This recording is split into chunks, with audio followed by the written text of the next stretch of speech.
പറഞ്ഞ് ഇങ്ങോട്ടേക്ക് എത്തിയതാണ്. ഞാൻ കൗൺസിലറാണ്. എന്താണ് ഇവിടെ കാണാൻ സാധിച്ചത്? നേരത്തെ വന്നിട്ട് പോയതാണ്. അപ്പം അമ്പലത്തിലെ പ്രസാദമാണ് ഇവിടെ എടുക്കുന്നത്. അത് അമ്പലത്തിൽ വെച്ച് തിടപ്പള്ളിയിൽ വെച്ച് ചെയ്യേണ്ട കാര്യമാണ്. അത് ഇവിടേക്ക് സാധാരണയായി ഗണപതി ഹോമം കഴിഞ്ഞാണല്ലോ ഈ കരിപ്രസാദം ഭക്തർക്ക് നൽകേണ്ടത്. എന്നാൽ ഇവിടെ നിന്നും കൊണ്ടുവരുന്ന പ്രസാദമാണ് നൽകുന്നതെന്നാണ് ഇപ്പോൾ മനസ്സിലാവുന്നത് അല്ലേ? ആണോ ഇവിടെ നിന്ന് കൊടുക്കുന്നത് ഇത് കരിയോയിലാണോ അല്ലെങ്കിൽ വേറെ എന്തെങ്കിലും ആണെന്ന് അറിഞ്ഞുകൂടാ. യഥാർത്ഥത്തിൽ ഇവിടെ ഒരുപാട് കണ്ടമാനം പ്രസാദം ഒരുക്കി ഇവിടെ വെച്ചിരിക്കുകയാണ്. എന്നുവെച്ചാൽ ഈ ഞായറാഴ്ചകളിൽ നല്ല തിരക്കുള്ള ദിവസമാണ്. ആ ഞായറാഴ്ചകളിലുള്ള തിരക്ക് അനുസരിച്ച് നേരത്തെ റെഡിയാക്കി വെച്ചേക്കുവാണ്.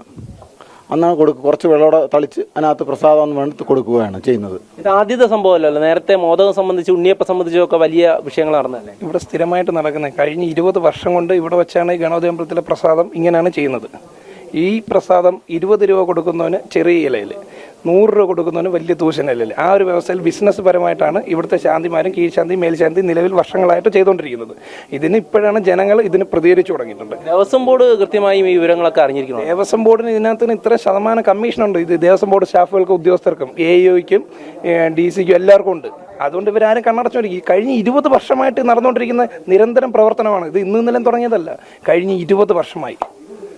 തീർച്ചയായും അതുതന്നെയാണ്. ഏറെക്കാലമായി ഇങ്ങനെ ഒരു സംഭവം നടക്കുന്നു. അതിൻ്റെ വിവരങ്ങൾ അറിഞ്ഞതിന് പിന്നാലെയാണ് ഈ ഭക്തരൊക്കെ ഇങ്ങോട്ടേക്ക് ഓടിയെത്തിയത്. ഇവിടേക്ക് എത്തുമ്പോൾ ഇവിടെ നിന്നും ഓടിക്കളയുകയായിരുന്നു എന്നുള്ളതാണ്. ഇവിടെ നിർമ്മാണ പ്രവർത്തനത്തിൽ ഏർപ്പെട്ടിരുന്ന ഈ ശമ്പളം നൽകി ഇവിടെ വെച്ചിട്ടുണ്ടായിരുന്ന തൊഴിലാളികളൊക്കെ ഓടി രക്ഷപ്പെടുകയാണ് എന്നുള്ള കാര്യം മനസ്സിലായിട്ടുണ്ട്. എന്തായാലും ഈ വീട് പൂട്ടിയ നിലയിലായിരുന്നു. പിന്നീട് പോലീസ് എത്തിയാണ് ഇത് തുറക്കുന്നത്. ക്ഷേത്രത്തിൽ ശുദ്ധികലശം നടത്തണമെന്നുള്ളത് തന്നെയാണ് ആവശ്യം. ഇതിപ്പോൾ വലിയൊരു തട്ടിപ്പ് കണ്ടെത്തിയിരിക്കുന്നു. വൃത്തിഹീനമായിട്ടുള്ള ഒരു സ്ഥലത്ത് നിന്നും ദേവന്റെ പ്രസാദം കണ്ടെത്തിയിരിക്കുന്നു. ക്ഷേത്രത്തിലേക്ക് ഇതാണ് ഭക്തജനങ്ങൾക്ക് നൽകുമെന്നാണ് വിവരം. അപ്പോൾ അങ്ങനെ ഒരു സാഹചര്യത്തിൽ ഈ ക്ഷേത്രം ഇനിയും ദേവസ്വം ബോർഡ് ഇങ്ങനെ മുന്നോട്ട് കൊണ്ടുപോവുകയാണെങ്കിൽ വലിയ ബുദ്ധിമുട്ടിലാവില്ലേ? അതെ, വലിയ ബുദ്ധിമുട്ടിലാവും. അതുകൊണ്ട് നമ്മൾ അതിന് വ്യക്തമായിട്ടുള്ളൊരു ആവശ്യം AC-യോട് പറഞ്ഞിട്ടുണ്ട്. ഇപ്പോൾ സ്ഥലത്തെത്തിയ ഏവോ ഇതിൻ്റെ കുറ്റക്കാരിയായതുകൊണ്ട് അവരെ മാറ്റി നിർത്തി അന്വേഷണം നടത്തുമ്പോൾ ദൈനംദിന ക്ഷേത്ര കാര്യങ്ങളുടെ നടത്തിപ്പുമായി ബന്ധപ്പെട്ട് തന്ത്രിയുമായി ബന്ധപ്പെട്ട് അവിടെ ശുദ്ധികലശം നടത്തണം. കാരണം ഇന്നേ വരെ ഈ വൃത്തിഹീനമായിട്ടുള്ള കരിപ്രസാദം ഭഗവാന്റെ തിരുനടയിൽ കൊണ്ടുവന്നിട്ട് ഭക്തജനങ്ങൾക്ക് പ്രസാദമായിട്ട് നൽകുന്നു എന്ന് ഈ ഭക്തജനങ്ങൾ അറിയുമ്പോൾ അവരുടെ മനസ്സിൻ്റെ സങ്കടം, അവരുടെ മനസ്സിൻ്റെ വിലാപം അത് തീർക്കാൻ വേണ്ടിയിട്ട് എന്താണ് ചെയ്യേണ്ടതെന്ന് വെച്ചാൽ വേണ്ട രീതിയിലുള്ള ശുദ്ധികലശം മഹാഗണപതി ക്ഷേത്രത്തിൽ ചെയ്യണം. അത് ചെയ്തുകൊണ്ട് വേണം നിത്യനിദാന കാര്യങ്ങളിലേക്ക് ഇനി കടക്കേണ്ടുന്നത്. അതുകൊണ്ട് തന്ത്രി ഉൾപ്പെടെയുള്ള ആളുകൾ ഈ കാര്യങ്ങൾ അറിഞ്ഞിട്ട് വേണ്ട നടപടിയിലേക്ക് കടക്കണമെന്നാണ് ഹിന്ദു ഐക്യവേദി ആവശ്യപ്പെടുന്നത്. ഈ സംഭവം കണ്ടതിന് ശേഷവും ദേവസ്വം അധികൃതർ ഇങ്ങോട്ടേക്ക് എത്താൻ വളരെയധികം താമസിച്ചല്ലേ? അത് അതിൻ്റെ കാരണമെന്ന് പറയുന്നത് ഞങ്ങൾക്ക് ഹിന്ദു ഐക്യവേദി ഒരു 4-5 വർഷമായിട്ട് ഗണപതി ക്ഷേത്രത്തിലും മറ്റ് ക്ഷേത്രങ്ങളിലും നടക്കുന്ന ക്രമക്കേടുകളെ പറ്റി അവരോട് സൂചിപ്പിച്ചിട്ടുണ്ട്. ആ കെടുകാര്യസ്ഥത അവരംഗീകരിക്കാൻ ഇന്നേ വരെ ഹിന്ദു ഐക്യവേദിയുടെ പരാതികൾക്ക് ഒരു പരിഹാരത്തിന് വേണ്ടിയിട്ട് അവർ തയ്യാറായിട്ടില്ല. അതിൻ്റെ അനന്തരഫലമാണ് ഇപ്പോൾ കാണുന്നത്.